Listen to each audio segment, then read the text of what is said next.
Good morning, everyone. Good morning. We are going to get started. The Multicultural Heritage Alliance presents I Have Been to the Mountaintop, 50 years later. We welcome you. We thank you for coming. We thank you for being here. It is our hope that you will be blessed. We have a good program prepared for you, and we are thankful that you decided to take time out of your busy schedule to support us. We have a great speaker, our keynote speaker, Senator Paul Feeney. Yes. And we have many other great participants that are here with us on this morning. At this time, I'm going to introduce to you the Mansfield Chief of Police, Ronald A. Sellon, and he's going to speak on Where Are We Now?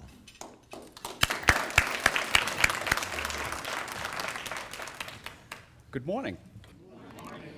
So I was told by Randy that I only have 5 minutes, which if anybody that has spent any amount of time with me is an incredibly difficult task for me to limit it to just that. That is a dangerous statement. So I want to begin by saying that just a little bit about me. In 1998, myself and one other officer, we responded to one residence in particular, and we filed 28 51As against one family in particular because of recurring domestic incidents that kept happening in that household. And for anybody that doesn't know what a 51A is an allegation of abuse or neglect against a family. Now, 28 in 1 year, and that was just Frank Archer and I. That is one every 2 weeks. And I remember in the midst of this, it was an exceptionally frustrating period. And I remember in the midst of this, coming back to the police station and going back to the shift sergeant at the time, who was an old timer, and saying, there has to be a better way. There has to be something else that we can be doing. We have to be more effective than the way that we are right now. And in a very uneloquent way, he basically told me to shut up, get back in the car, and go answer the next call. Well, what that did, though, is it fashioned a belief that I believe that there is a better way. And as a profession, we have got to stop pretending that we are handling matters in a superficial manner and that we are not addressing the root causes of certain problems in our communities. It has led to a recurring issue across this entire country in the fact that our profession handles things in a very superficial fashion. It is why I'm a big proponent of problem-oriented policing, which is effectively officers working with community members and with those community members to help solve the underlying problems that are creating those quality of life issues, that are creating the larger scale issues that are resulting in calls for service. And I can tell you that in one apartment complex here in town, that in the last 24 months that we have had great success with that, because by working with the community, by working with the residents there, and collaboratively giving them a voice, what we have been able to accomplish is a reduction of over 50% in general disturbance calls in that apartment complex, and an over 20% reduction in calls for service for domestic disturbances. And that the result of that is that is an increase in the quality of life of everybody that lives in there, and also, quite frankly, those people that were directly affected, and they were affected the worst, are actually being provided solutions that are meaningful, and they are able to heal their family units more quickly. So much so that actually the apartment complex just received an award by their parent company as the single best run management of their apartment complex in their entire stable nationwide. They won what was called the Legacy Award. So thank you.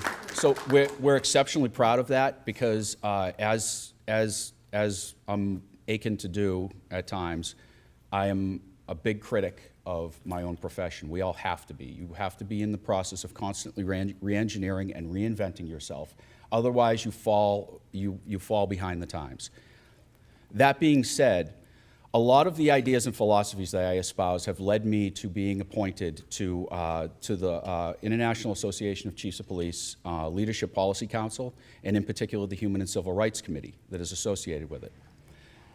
Beginning in September, we began a very difficult task of working with the Lawyers Committee for Civil Rights Under Law and almost 24 different advocacy and civil rights organizations to start establishing a better practice for hate crimes response nationally and as a policy for the International Association of Chiefs of Police. This was not an easy conversation to be had. That was not easy as far as the discussions that we had, as far as attempting to find out exactly why we have communities in this country that large-scale communities, cities that are reporting annually 0 hate crimes that have been committed there for over 15 years in one case in particular. This is where we have to toss the BS card, and we have got to start saying, listen, there's got to be a better way.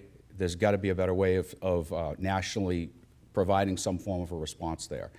I can tell you that over the course of 4 meetings thus far, we have created collaboratively with all of these organizations and with the Lawyers Committee for Civil Rights Under Law. We have collaboratively created the basis to a plan for the International Association of Chiefs of Police that we expect to be rolled out in the next 6 to 8 months nationally as a better practice for response by police departments across the country for the response to incidents of hate crimes.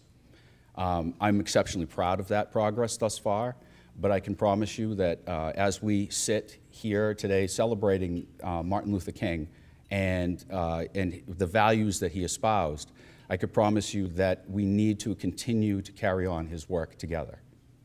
Thank you.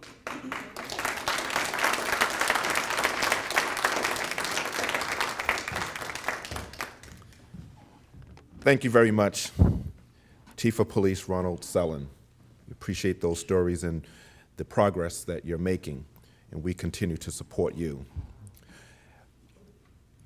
Just a quick story. A couple of weeks ago, I was in Stop and Shop, and the line was kind of long, so I looked at the magazines, and I decided to pick up one because it caught my attention. It had the year that I was born front and center, 1968, bold letters. And it said the year that shaped our generation. And it had a picture of a man that I admire, men that I admire, Dr. Martin Luther King, Jr. It had a young Kennedy speaking. And I read the article, a few of the articles in that magazine, and it felt like I got to understand or revisit a time when my mother was carrying me or when I was a baby. I will be 50 years old in August 23rd, and it's a blessing that my mother was able, that my parents were able to do what they were able to do in terms of raising a family.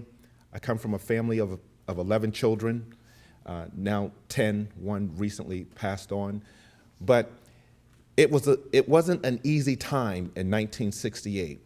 And that's what this magazine is talking about, is what the environment was like. So I don't take it lightly that we have moments like this, that we have people that are coming together in these trying times to make for a better community. So I just wanted to share that story with you. At this point in time, I'm going to introduce to you Philip S. Tatum, who's going to do a reading. Philip. Give him a hand. Good morning, everyone. Good morning. 3 years ago, my nephew invited me to come in and give a reading, and he asked, what are you going to be doing? I says, well, let's do Martin Luther King Jr., which I did. And he says, well, it's too long. I says, well, we'll break it in 2. So the first half of the program here, we did the first half, and the second half, we did the second half. Came out very nice. Last year, he approached me and he said, Uncle Phil, would you like to do another reading? I said, sure. I got one in mind. He said, well, let's make it short. I said, sure. Well, one is 6 minutes and one is 8 minutes. You got to make it short. So last year I did a reading The Creation by James Weldon Johnson. And this year, I said, can I do the 8-minute one? He said, oh, sure, we got plenty of time. So what I'd like to do is take everyone on a journey. And we're going down to the city of brotherly love. And the date is July 23rd, 1979. If you remember, and we're at a hotel, and the event that we're at is the National Church Ushers Association of America, Incorporated. I was an usher for 40 years at my church, and 5 years after becoming an usher, I found out they have a convention every year, and every year it's a different region of the country. So now we're down in Philadelphia on Broad Street, one of the largest hotels, I forget the name of it. But we have about 2,500 ushers. Well, about the third day, 10:30 in the morning, it's the service going along, we have the singing, and then the host got up and said, we're going to have a reading this morning by Reverend Glenn Spalding, youth minister. He's about 22 or 23 years of age. And when I heard that, I just happened to have my recorder, and that was 1979, and when I got home, I made about 40 tapes and gave it to my friends. And about 2 or 3 weeks ago, I said, well, let me see if I can do this one this morning. So this is Reverend Glenn Spalding, 1979. I think the people of God are the best people in the world. And I wouldn't want to be anything today but a child of God. For all this world has to give, it's going to pass away. The fame of it, the tinsel of it, all the glitter and the glamour, it's going to fade away. But thank God only what we do for Christ will last. That's going to last in the end, and I'd rather have Jesus today than have anything else this world has to give. I'd like to share with you a scripture from the Word of God, from the book of Isaiah, the 6th chapter. In the year King Uzziah died, I saw also the Lord high and lifted up, and his train filled the temple. Hovering above him were mighty seraphims, each having 6 wings. With 2 of their wings they covered their faces, with 2 they covered their feet, and with 2 they did fly. And one cried out unto another, saying, Holy, holy, holy is the Lord God Almighty, the whole earth is full of his glory. And such singing it was that it shook the temple to its foundation, and the whole sanctuary was filled with smoke. Then said I, Woe is me, for I am undone. I'm a man of unclean lips, and I dwell in the midst of a people with unclean lips. But mine eyes have seen the King, the Lord of hosts. Then flew one of the seraphs unto me, having a live coal in his hands, which he had taken with the tongs from off the altar, and he laid it upon my mouth, and said, Lo, this hath touched thy lips, and thine iniquity is taken away, and thy sins purged. Then I heard the Lord asking, Whom shall we send as a messenger, and who will go for us? Then said I, Here am I, Lord, send me. Lo, every one that thirsteth, come to the water. And he that hath no money, come buy with needs. Yea, come buy wine and milk without money and without price. For he was wounded for our transgressions, he was bruised for our iniquities. The chastisement of our peace was upon him, and by his stripes we're healed.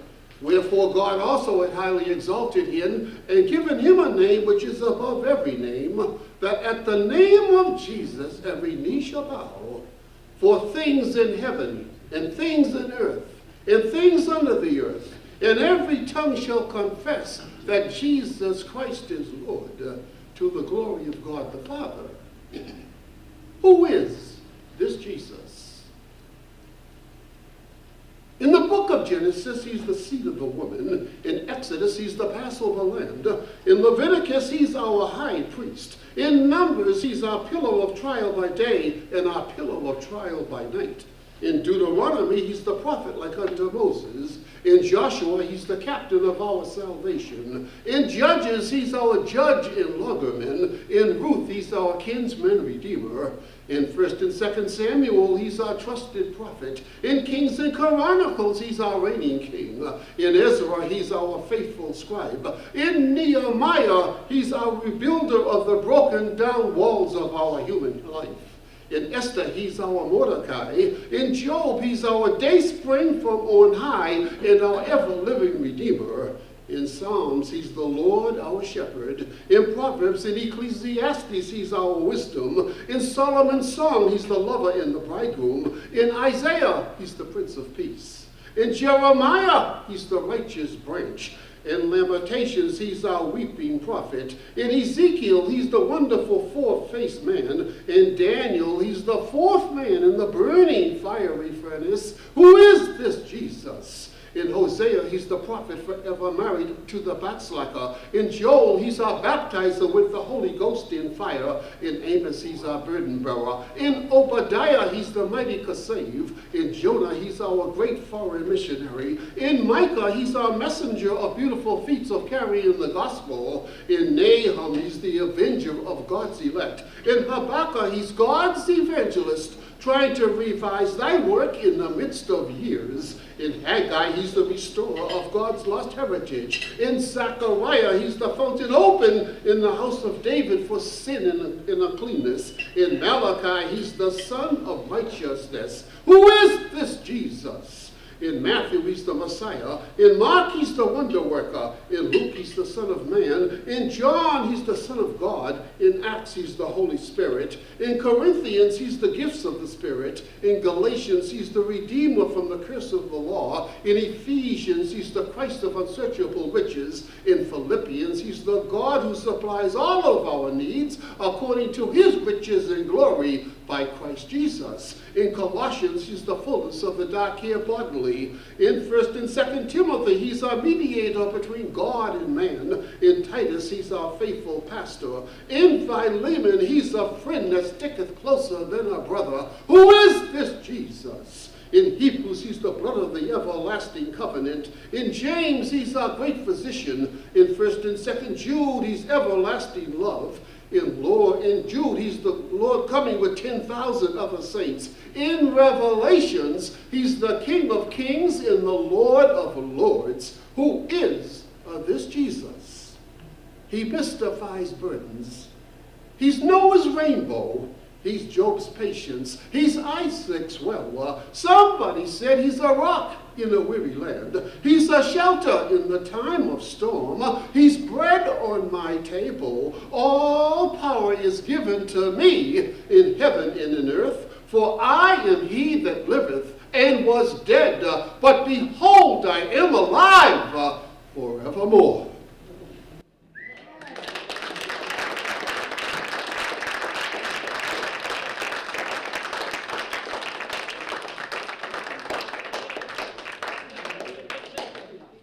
That was incredible. Thank you. Thank you. Another round of applause.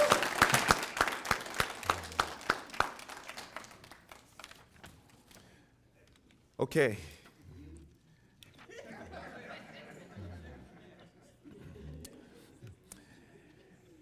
At this time, I'm going to bring to you the Gospel Encourages for a musical selection.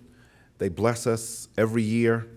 And after the Gospel Encourages, we're going to hear from the president of MCHA, Randall Tatum, for acknowledgments, and then Will Snyder for community service, in that order. Thank you.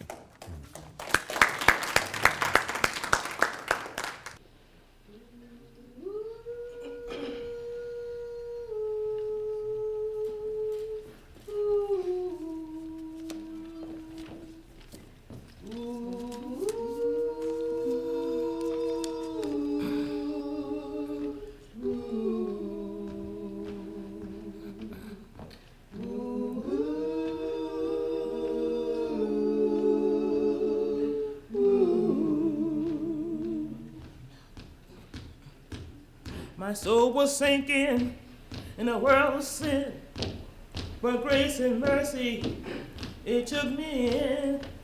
It took my feet out of miry clay and placed them on a rock to stay.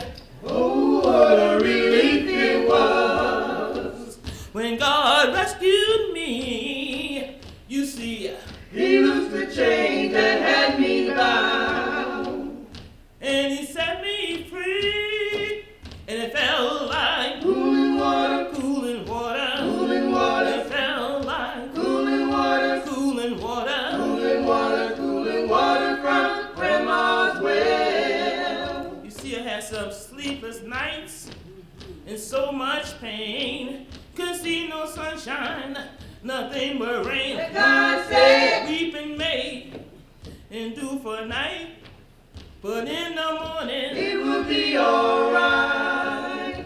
Oh, what a relief it was when God rescued me. You see, He loosed the chains that had me bound, and He set me free, and it felt like cooling water, cooling water, cooling water. It felt like cooling water, cooling water, cooling water, cooling water from Grandma's well. And it felt like cooling water, cooling water, cooling water. It felt like cooling water, cooling water, cooling water. When He saved my soul, cooling water. It felt like cooling water. When He gave me hope, cooling water. It felt just like cooling water. It felt good, y'all. Cooling water. Those cooling water. Cooling water. Just like I knew. Cooling water. That it would. Cooling water. Just like I knew. Cooling water. That it would, y'all. Cooling water. And I'm reminded. Cooling water. Of another water. Cooling water. And I'm reminded. Cooling water. Of another water. Cooling water. When it took me down. Cooling water. In the water. Cooling water. When it took me down. Cooling water. To muddy pond. Cooling water. To be baptized. You know, to be baptized. They baptized me. In the name of the Father. They baptized me. In the name of the Son. They baptized me. In the Holy Ghost. And they all made one. And they all made one. And they all made one. It felt like, it felt like, it felt like, it felt like those cooling waters, those cooling water, those cooling water, that cooling water, those cooling water, those cooling waters, cooling water. Grandma's way.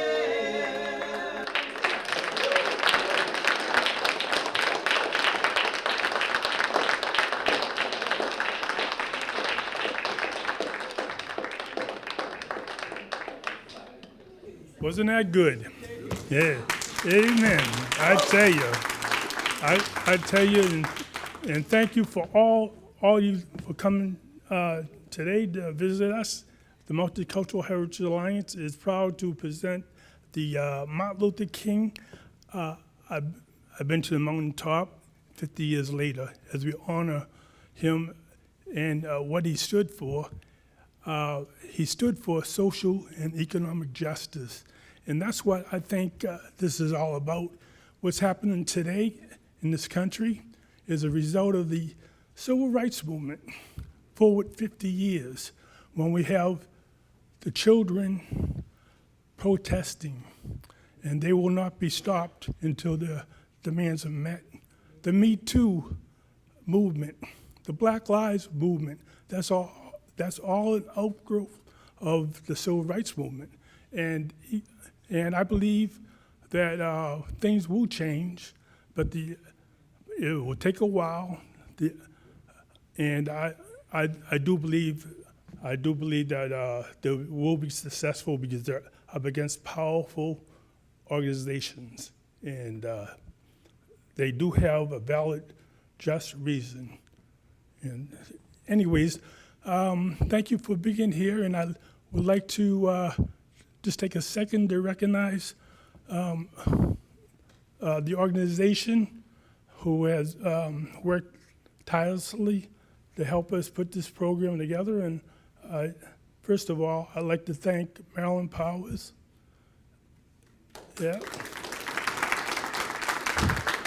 Brenda Barrett, Paul Williams, who does a very good job, and my wife.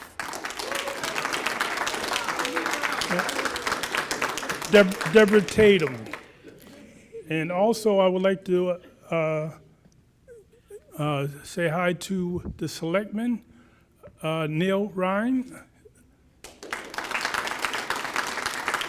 Steve Schoenfeld, and I would also like to recognize former selectman George Gentino, who has been at every event we had, and he passed on last year, and I'd just like to give him a little recognition.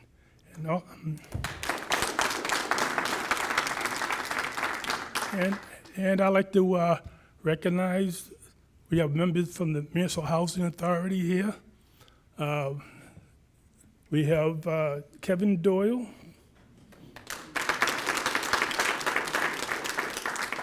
Lisa Dye, Mary Kay Flynn, and my wife Deborah Tatum. And I also like to thank our sponsors. We have the Brotherhood of Electrical Workers, 140, and they are putting, Hugh Boyd is the president, and they are currently building a facility in Mansfield.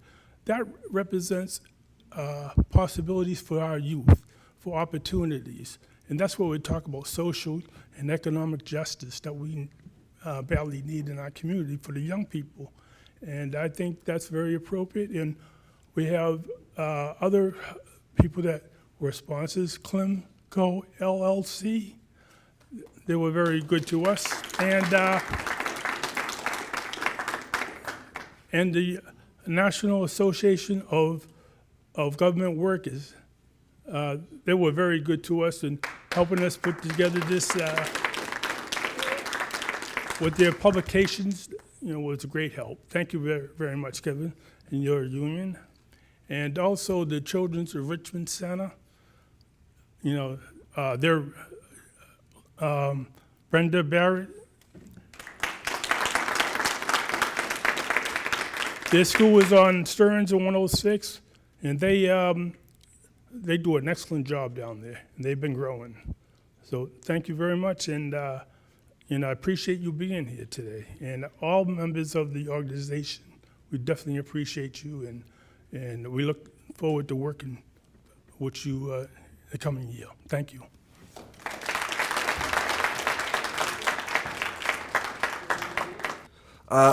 Good morning, everyone.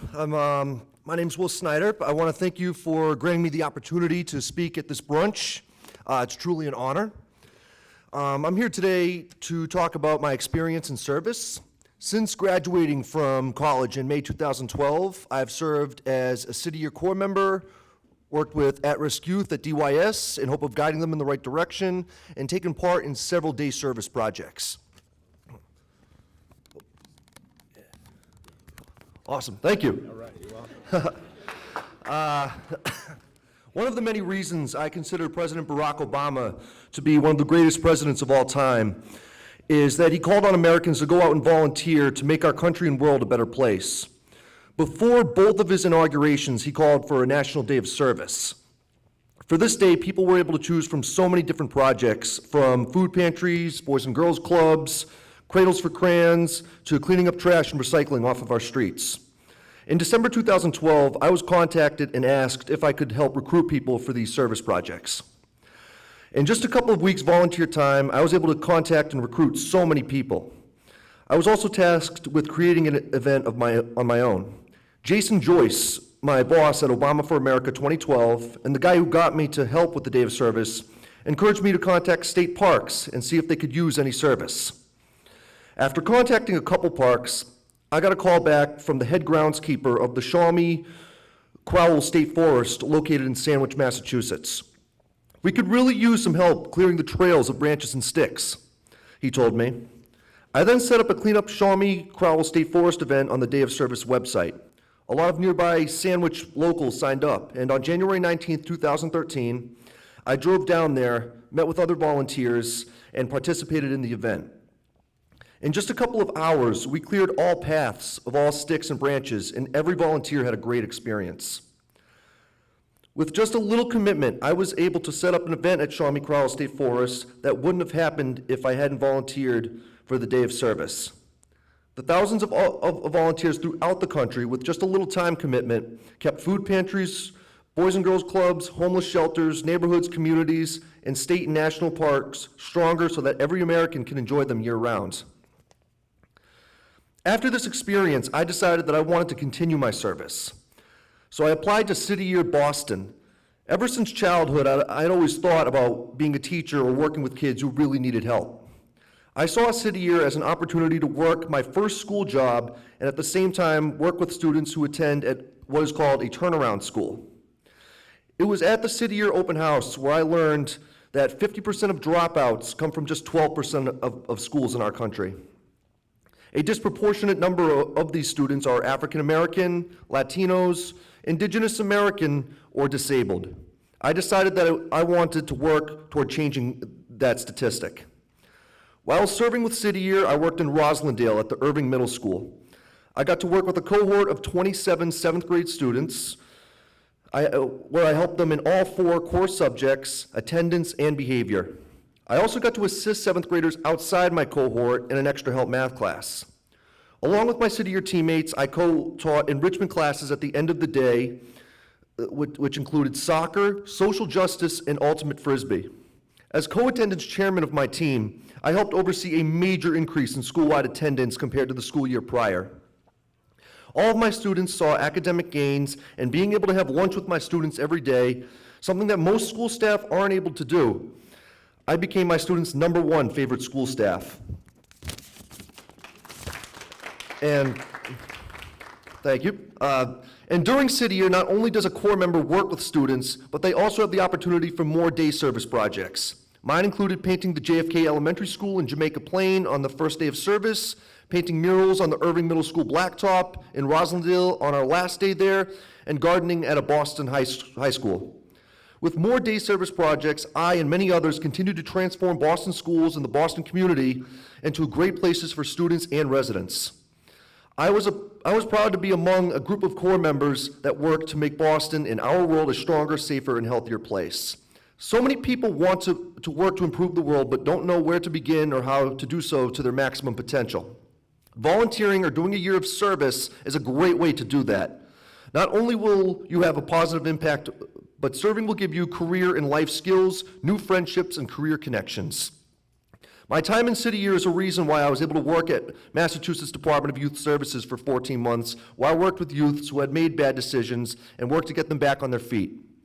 The work ethic that was instilled in me during City Year has taught me that if we work hard enough, any ambitious or nearly impossible goal is achievable. I look forward to future service projects and look forward to seeing how your service will positively impact every human of every race, gender, ethnicity, sexual orientation, or gender identity. Your service is what will truly contribute to getting humans to reach the stars.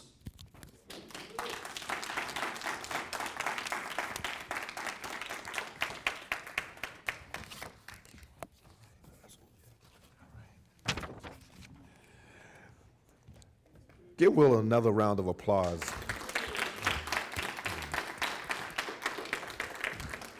Our youth of America, the power they have and the things that they can accomplish, we ought to commend them. At this time, we're going to bring Kevin MacNatt from the Mansfield Historical Society to give a view on Mansfield, a historical view.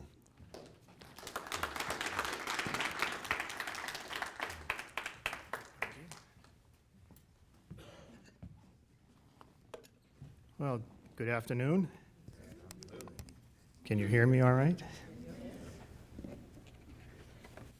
Well, February, of course, is Black History Month, I'm with the Mansfield Historical Society, so I guess this is the historical portion of the program.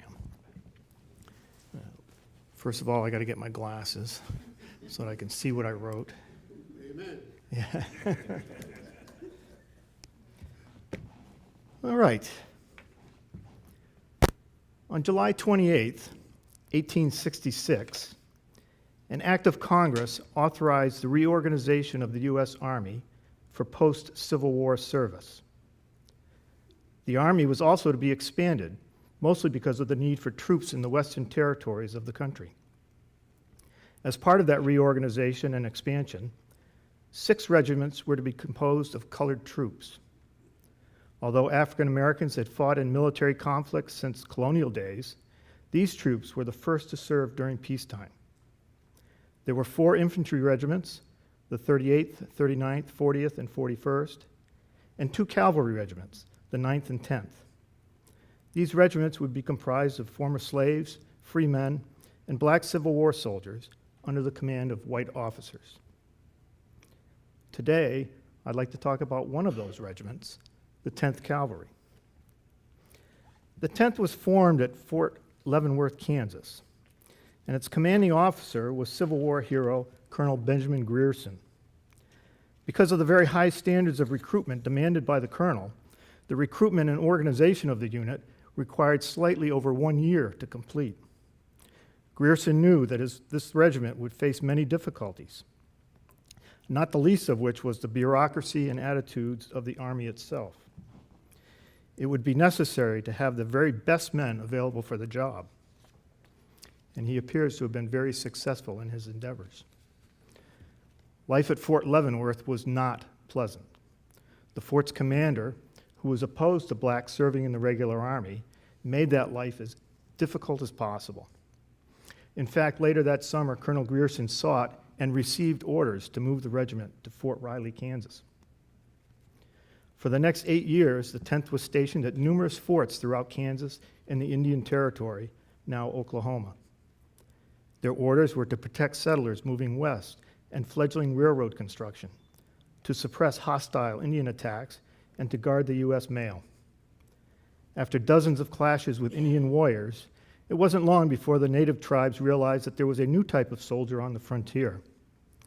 Respect for their tenacious fighting ability, bravery, and valor, as well as their dark skin and curly hair, inspired the Indians to call them Buffalo Soldiers. It was a nickname that these men would wear with pride. In 1875, the 10th Cavalry moved its headquarters to Fort Concho in West Texas. Their mission in Texas was to protect the mail and travel routes, control Indian movements, provide protection from Mexican revolutionaries and outlaws, and to gain a knowledge of the area's terrain. The regiment proved highly successful in completing that mission. The 10th scouted 34,420 miles of uncharted terrain, opened more than 300 miles of new roads, and laid over 200 miles of telegraph lines. The scouting activities took the troops through some of the harshest and most desolate terrain in the nation. These excursions allowed the preparations of excellent maps detailing scarce water holes, mountain passes, and grazing areas that would later allow for settlement of the area. These feats were accomplished while having to be constantly on the alert for the hit-and-run raids from Apaches. The stay in West Texas produced tough soldiers who became accustomed to surviving in an area that offered few comforts and no luxuries for those that survived. In 1885, the regiment was transferred to the Department of Arizona. There, they continued to fight the Apaches. After 20 years of service on posts in the Southwest, the regiment, now under the command of Colonel John K. Misner, was transferred to the Department of Dakota in 1891.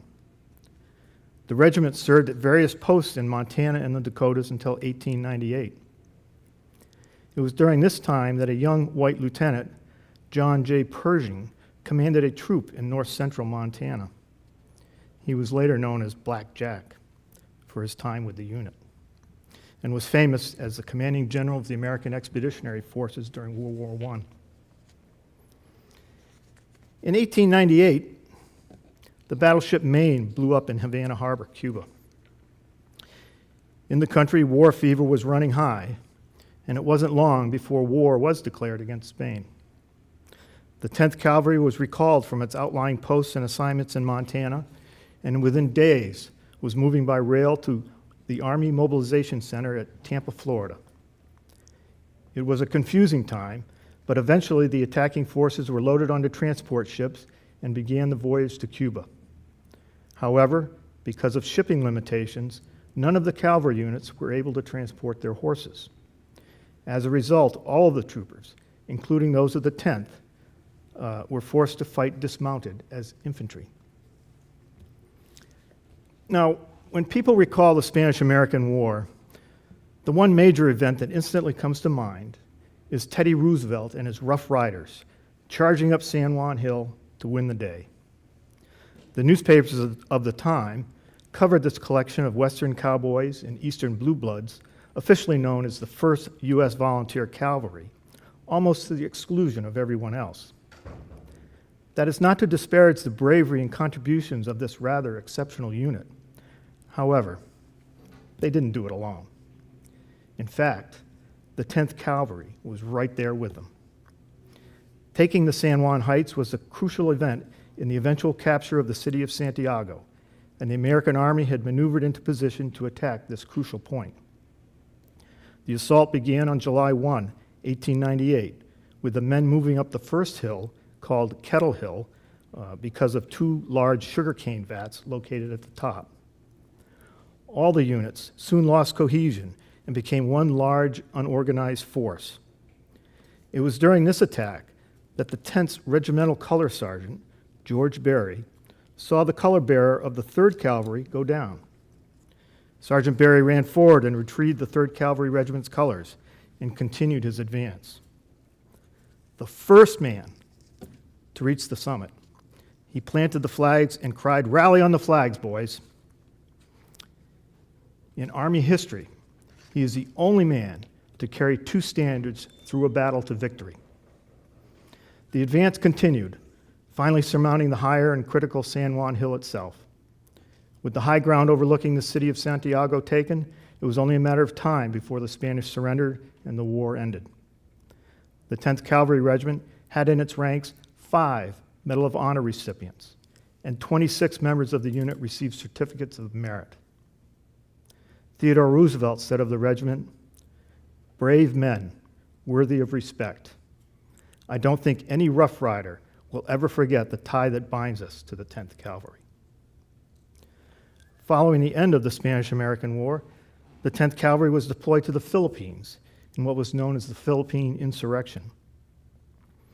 When they finally returned to the United States late in 1902, the 10th settled down in different posts in the Southwest, with patrols and garrison life becoming the routine.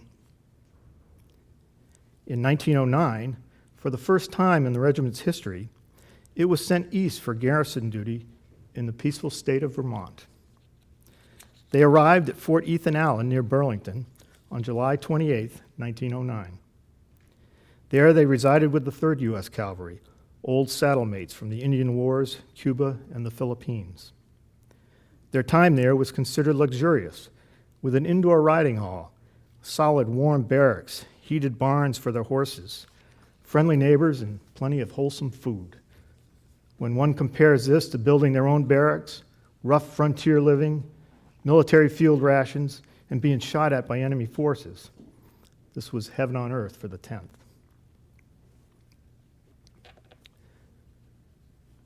Wednesday, August 11th, 1909, was a typical warm summer day in Mansfield.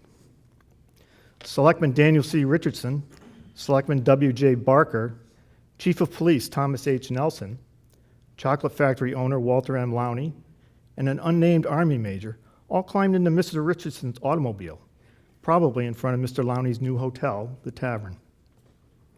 They then proceeded to motor over the railroad tracks and along Chauncey Street, turning right on Central Street and headed toward Foxborough. Peering along the road with anticipation, they soon spotted what they were looking for. Heading their way was a long column of mounted men with wagons and spare horses and mules. It was the 10th U.S. Cavalry. The Buffalo Soldiers were coming to Mansfield. The Mansfield contingent was a welcoming committee. The major was an officer of the regiment who had arrived in town ahead of his men. They provided an escort to a camping ground in the field on Mr. Lowney's farm off Oakland Street. The troops made a fine appearance as they rode through town astride well-trained, fat, sleek horses. The soldiers were dressed in service uniforms consisting of campaign hat, olive drab shirt, khaki breeches, leggings, shoes, and gauntlets. Each was equipped with a magazine rifle, a revolver, saber and scabbard, and cartridge belt, as well as his field kit. They had camped in Milford the previous night and had been on the road since 5:30 that morning, arriving at their campsite in Mansfield at 2 o'clock in the afternoon. Containing 6 troops, A, B, C, D, F, and K, of the Fighting 10th, the command was made up of 400 men, 450 horses, 50 mules, and the necessary wagon train and machine gun attachments. On reaching the field, the horses were tethered to long ropes, and the men set about putting up their shelter tents. At 3 o'clock, a little more than an hour after their arrival, the field had a decided military appearance, with its conventional rows of shelter tents and the commissary tents, in which active men were preparing supper for the troopers who hadn't tasted food since before setting out on their day's trek.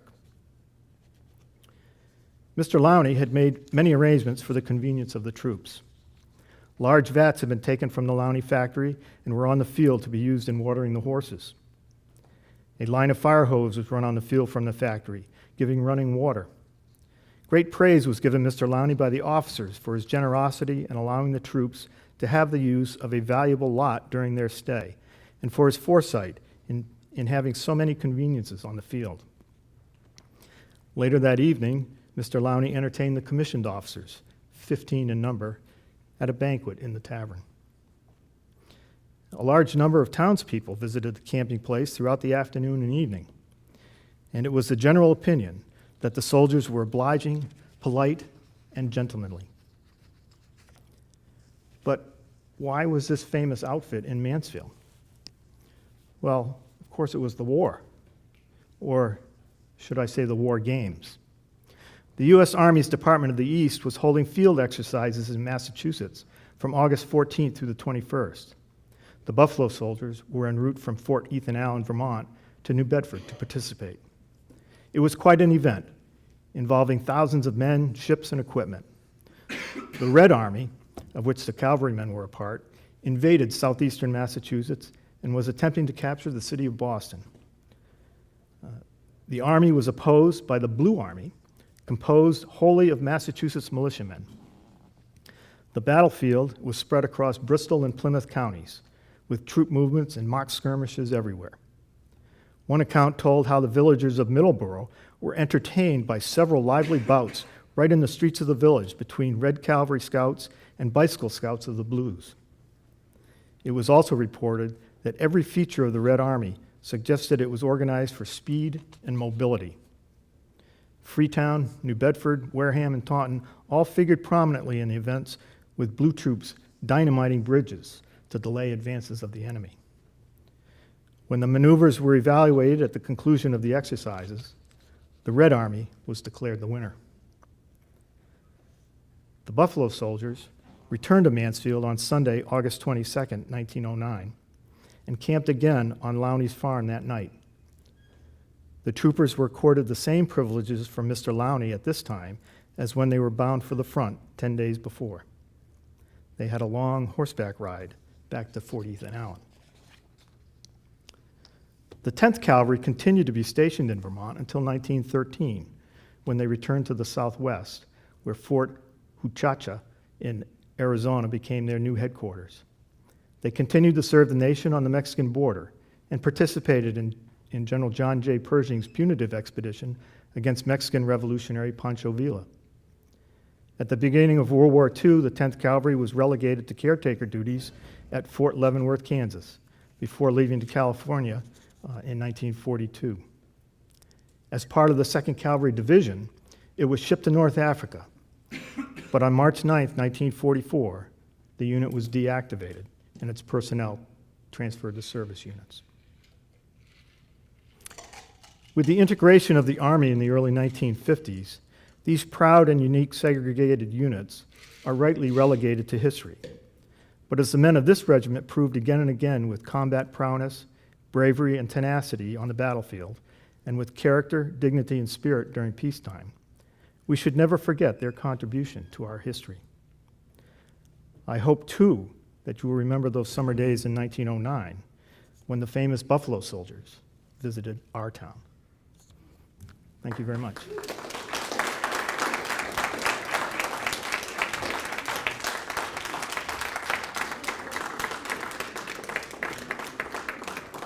Thank you, Kevin, for that history. In light of our time, and in all fairness to our speaker, I'm going to introduce our speaker at this time. Senator Paul Feeney is the state senator, Bristol, Norfolk District. He is our keynote speaker, and he's going to speak on the topic, I have been to the mountaintop and labor today. Let's give a round of applause.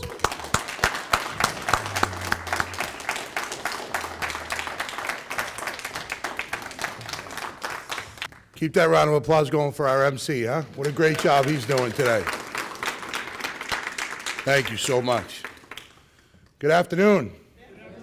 Come on, good afternoon. Good afternoon. Thank you so much to each of the previous speakers, to the Multicultural Heritage Alliance, to the amazing gospel encouragers from Morning Star.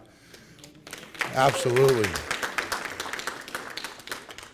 To the members of the Mansfield Board of Selectmen, the Mansfield Democratic Town Committee, to my brother, Randy Tatum, for giving me this incredible opportunity and the honor to be with you here this morning and this afternoon. I'd like to begin by saying how truly blessed I am to be your state senator. To represent the community of Mansfield and the Bristol and Norfolk District and the Massachusetts Senate is the honor of a lifetime, and one in which I approach with reverence and perseverance, with passion and with purpose. I work hard every day to be your voice, and I think of each of you with every vote and every action that I take on your behalf.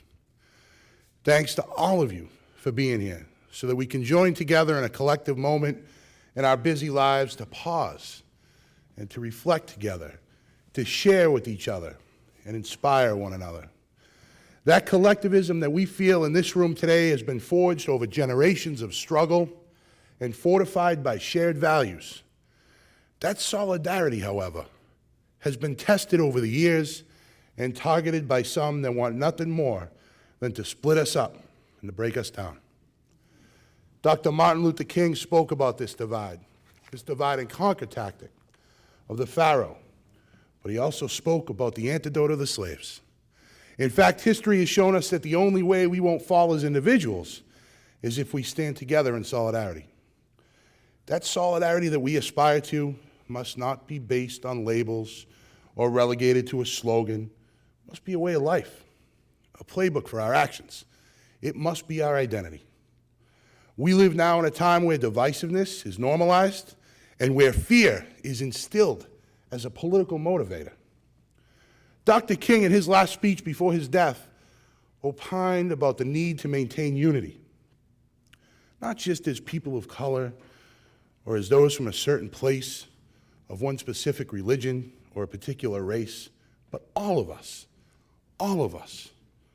as God's children.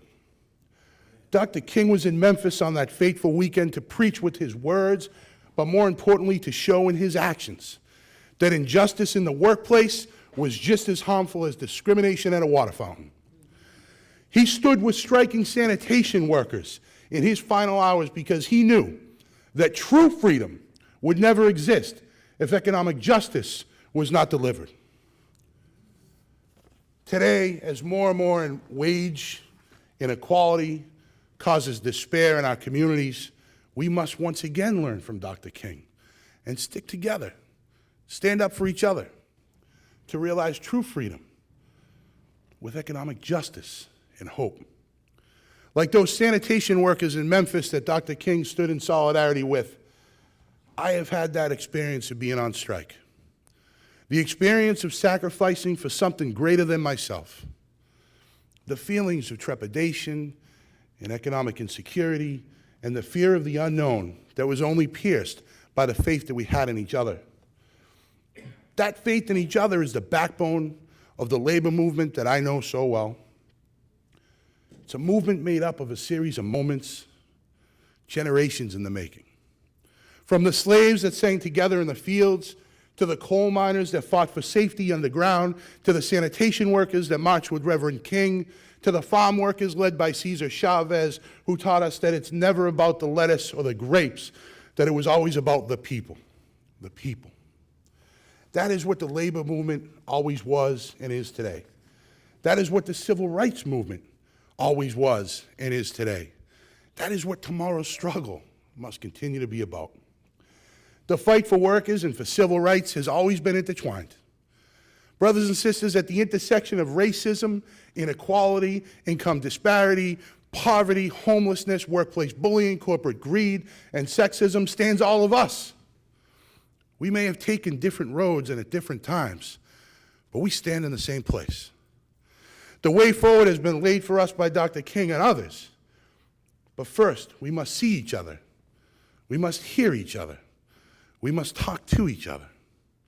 It is incumbent upon all of us here to use the strength of our collective voice to speak up when necessary, to lend our voice to workers who are under attack in the name of corporate greed, to lend our voice to people of color that still don't realize equality of opportunity, to lend our voice to immigrants who fear that their family will be ripped apart at any moment, to lend our voice to women who still make less pay and deserve the right to the health care of their own choosing, not that of their bosses, to lend our voice to the poor who go hungry in our communities every day, to lend our voice to the middle-class family that is working more and more jobs and hours just to make ends meet and to pay for the health care that they so deserve, to lend our voice to the seniors who deserve to be able to retire with dignity, but whose economic security is being stripped away, and to lend our voice to the kids who deserve to be able to go to school in the morning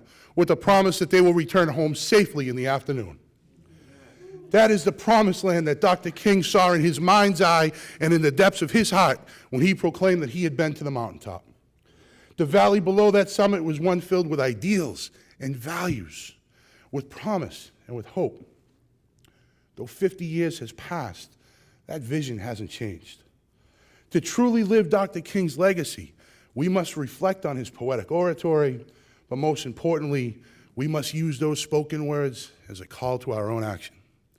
Dr. Martin Luther King Jr. inspired a generation to act peacefully in the pursuit of justice, not with an end result or a singular accomplishment, but with lasting purpose and unending resolve. You see, injustice doesn't simply end with a seat at the front of a bus, the march to the end of a bridge, the stool at a lunch counter, or even the desk in a classroom. Victory isn't achieved with a single strike by a union or the settlement of a contract. Justice isn't delivered with the passage of a bill or a decision by a court. The mountaintop cannot be climbed and the promised land cannot be reached with transactional victories. To realize that, brothers and sisters, requires a transformational movement. A movement, in my opinion, that is fueled by people-powered politics. A grassroots movement that relies on the goodness of our people to set the course of our future, not the will of the power brokers or the economic elite. A movement in which we make a commitment to each other that we will work hard in our own environment to reject the politics of fear and divisiveness. That we will stand up to bullies, whether they are next door to our own house or reside in the White House. That we will seek common ground whenever possible. That we will never let politics get in the way of progress. That we will commit to a just society for every man, woman, and child. That we will be our brother and our sister's keeper. That we will be good to each other, kind to one another, generous to the poor, and compassionate to the vulnerable. I can assure you, as your state senator in the Great and General Court of Massachusetts, that if we commit to that course and stand together in solidarity for those purposes, that people-powered politics can never be defeated. Let today's words, both spoken and sung, remind us that even when it seems dark in front of you, there are people among us who will shine a light. Though mountains may seem insurmountable, there are others ready to carry you up. Though you may feel alone, there is an army of people around you, and when you feel weak, a true strength within you. We must be that for each other now more than ever. 50 years later, and the march has not slowed. But look around, brothers and sisters. Our crowd has gotten larger, our faces more diverse, our resolve has strengthened, our love has grown, our faith has gotten deeper, and most importantly, our voice has gotten louder. Thank you so much for your attention and the opportunity here this morning. God bless you all. Thank you so much. Thank you.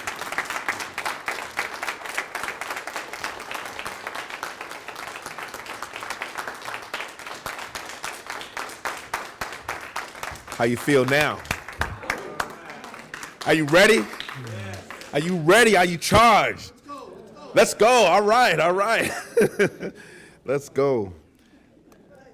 Thank you, Senator, for delivering that strong and powerful message. Thank you for empowering us, encouraging us to do more. I would like at this time to close, and I would like to close with our gospel singers, with our gospel encouragers. Is that okay, singers, to take us out on a harmonic note? Give them a hand of applause. Give them a hand as they come.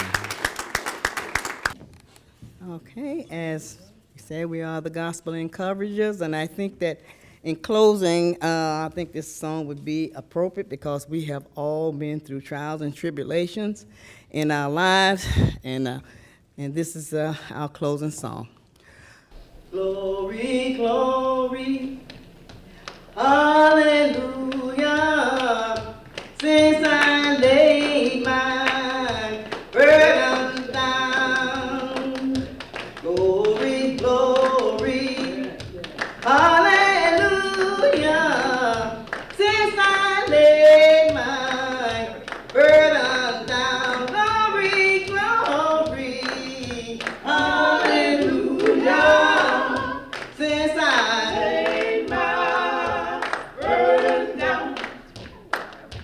Glory, glory, hallelujah, since I laid my burdens down. I feel better, so much better, since I laid my burden down. I feel better, so much better, since I laid my burdens down. They don't treat me like they used to, since I laid my burdens down. Friends don't treat me like they used to, since I laid my burden down.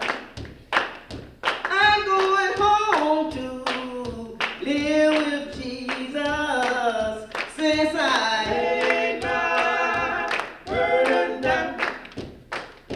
I'm going home to live with Jesus, since I laid my burden down. My burden down, my burden down, my burden down, my burden down, my burden down, my burden down, my burden down, my burden down. I'm talking about Moses, I'm talking about Moses, I'm talking about Moses, I'm talking about Moses, I'm talking about Abraham, I'm talking about Abraham, I'm talking about Abraham, I'm talking about Abraham, I'm talking about Noah, I'm talking about Noah, I'm talking about Noah, I'm talking about Noah, I'm talking about Jesus,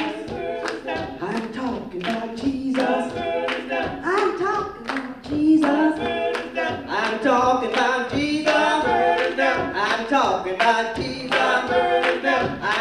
talking about Jesus. I'm talking about Jesus.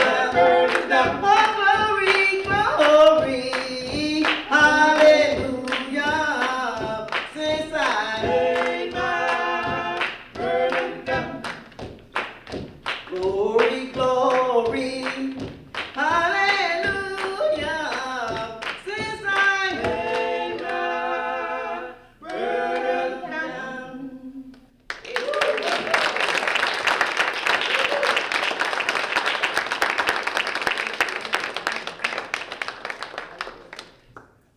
Well, thank you all for coming. I thank you, Speaker. I thank you, Officer. I thank you, Randy. I thank you, Uncle Philip. I thank you, Mr. Snyder. I thank everyone for all your work, your participation, your support. It is greatly appreciated.